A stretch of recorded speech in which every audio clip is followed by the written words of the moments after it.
I know more than I want to know. It's time for you to get up and go. Just get up and go. And go. Baby, don't call. Baby, don't text. See you later. Next. Hi everyone. So today we wanted to do the interview with Nova Desporto, but we had some technical issues. So I got the questions and I will just talk freely as a video, and then you will all see it. It's not really part of the interview, but at the moment I'm taking care of 7 puppies, and I just thought I will put one of them in the interview just because, I mean, life is a bit tough at the moment, and I think a puppy makes it definitely a little bit more sweet. And he pulled out my microphone. So about the question. So the main idea is, as you can see in the background, I'm a surfer, and I used to be a student at Nova in the master's program, but I'm also teaching right now. I'm a teaching assistant, and I'm also supervising master thesis, and I'm about to start my PhD. So I will talk to you a little bit about kind of both worlds and how I connect the two of them. So. And also the third one about being a puppy grandma of 7 puppies at the moment. So how I came to Portugal in the beginning was that I started surfing in around 2014 when I did my undergraduate degree in the Netherlands. By the way, I'm German. I did my undergraduate degree in the Netherlands, and then I got the chance to go abroad for 1 semester. And I had just been on my first holiday and started surfing on a big foam board. And I really liked it, so I was like, let's see if this is really my thing. So I got the chance to go to Australia for a semester abroad. And unfortunately, for my career path, I really, really liked it. And I kind of more or less immediately dedicated my whole life to it. So while in Australia, I was looking for master degrees in the world where I could both study and surf. By the way, I was studying, my undergrad I studied in a liberal arts school. With a focus on marketing and sustainability as a minor.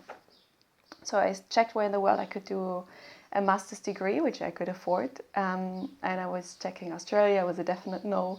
California was even more no. England, the universities, the campuses were quite far from the coast and still rather expensive. So that's how I came to Portugal. And it's the only place I applied to because it's the only place I wanted to go.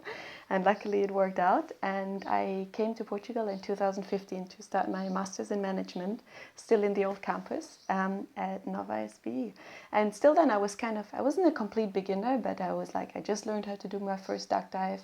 I was taking, if you guys live in Lisbon, this bus 151 from Passa España to Costa de Caparica. I took it pretty much every single day. Now if I close my eyes and I imagine the way of the bus, I know it. I know every single turn.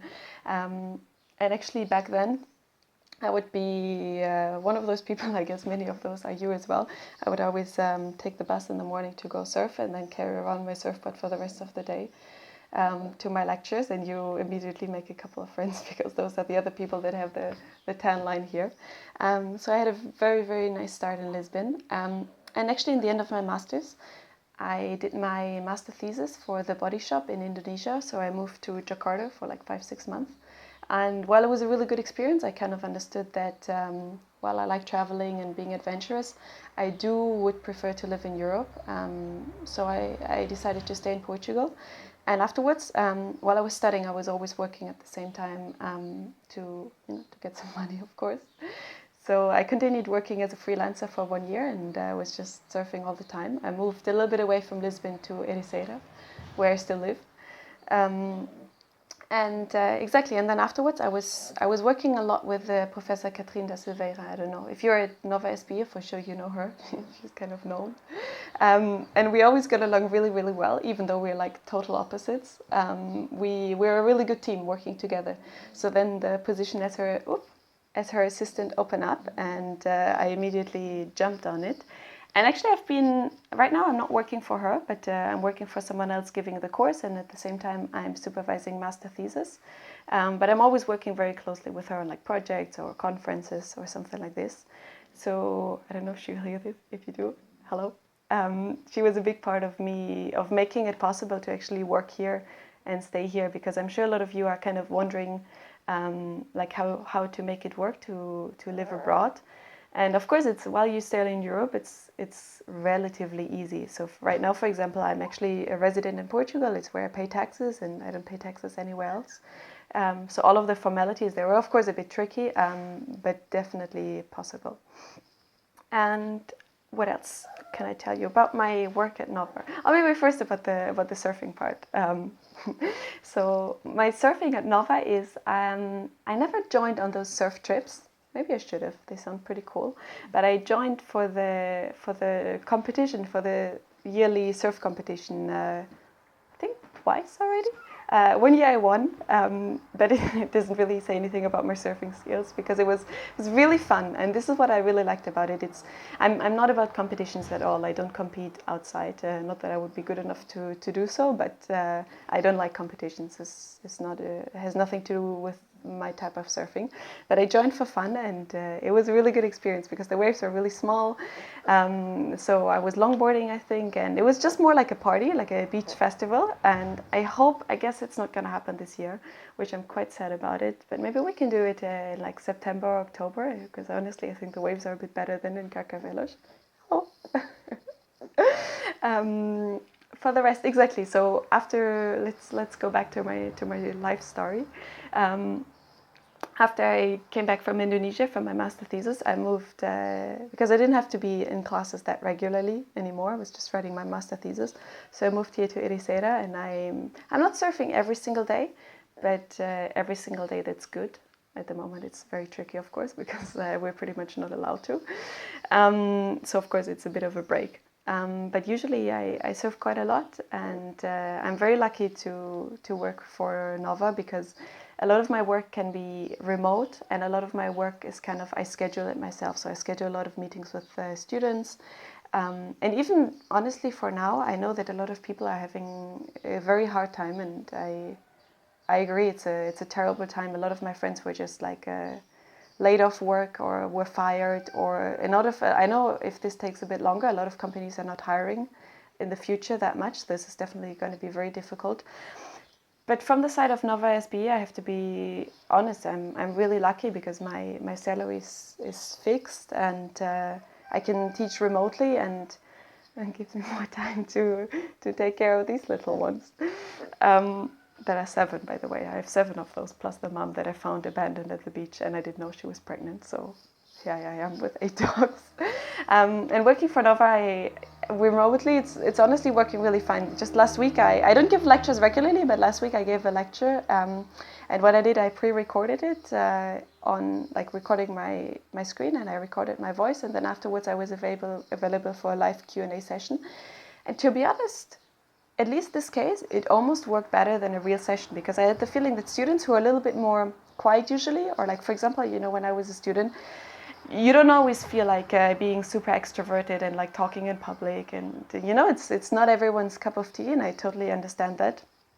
And I think it's actually a wonderful way to keep this in the future, and I strongly hope, not only because that means I have a little bit more flexibility to surf, but I think it's, we all save the time stuck in traffic. I think it's a wonderful way. My ideal way, and I told this to Nova, and I hope they listen to what I told them, is to keep this happening, like to offer, for example, physical lectures, but to not be punished if you join online and participate online. I think it needs to be some kind of online-offline integration, and I think that would be great. In terms of assessment in our course in brand management, we had only like a take-home midterm, so it was the same as always. For the exam, let's see how we will do it. But in this case, I'm not much smarter. I don't know much more than anyone else of you knows about this. And okay, about my future, yes. And at this point, I'm kind of in this part where I'm in the perfect situation of combining surfing, which is really important to me, and teaching and working. So for now, I decided to work only part-time, so on a 50% contract, and just live, very simple, and be able to have time to do what I like to do. Let's see if I can keep doing this for the rest of my life. But for now, exactly, I will start my PhD, and I actually just received a scholarship for this, which is pretty nice. And I'm going to continue working 25%. And yeah, like for now I can manage to do everything at the same time. I'm sure it might get a little bit more tricky, especially with 8 dogs. No, I will give them away. But yeah, let's see how life goes. But for sure, I mean, and then one of the questions you asked me in the end is if I have any message for you guys or for my family, both about this like situation about the quarantine right now, and like I have to honestly say I'm one of the few people who's, you know, I'm lucky. Like those little ones, they were born in the beginning of March, so there was never a better time to spend a lot of time at home and take care of these. And a lot of people ask me like how I train at the moment, because obviously I surf quite a lot, and if I don't surf, I train. I do a lot of underwater training, or I do a lot of training in general. And to be very honest, I admire people who do a lot of training at home and home workouts, and it's definitely a way to stay fit and to stay sane. But also I think there's something that is a little bit underestimated at the moment, which is you can also take this time to just rest. You know, a lot of times we don't sleep enough, or we never let our body time, at least in my case. I'm someone who tends to overtrain a little bit because I get really excited about surfing and then I just don't want to stop. And then you tire out. So it's also time to be, you know, it's perfectly fine if you just take the time and just rest and, not feel guilty about not, I mean, of course, if you feel like learning any new language in this time, or renovating your apartment, or working out like crazy, like by all means go for it. But I don't think we need to feel guilty to take the time to also just like be quiet and relax. Cuddle with puppies. And yes, I think this would be my message.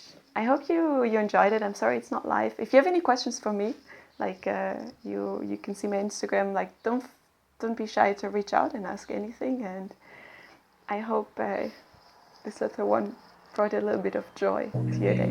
Take care. Please leave a message after the tone. You always wanted to stay.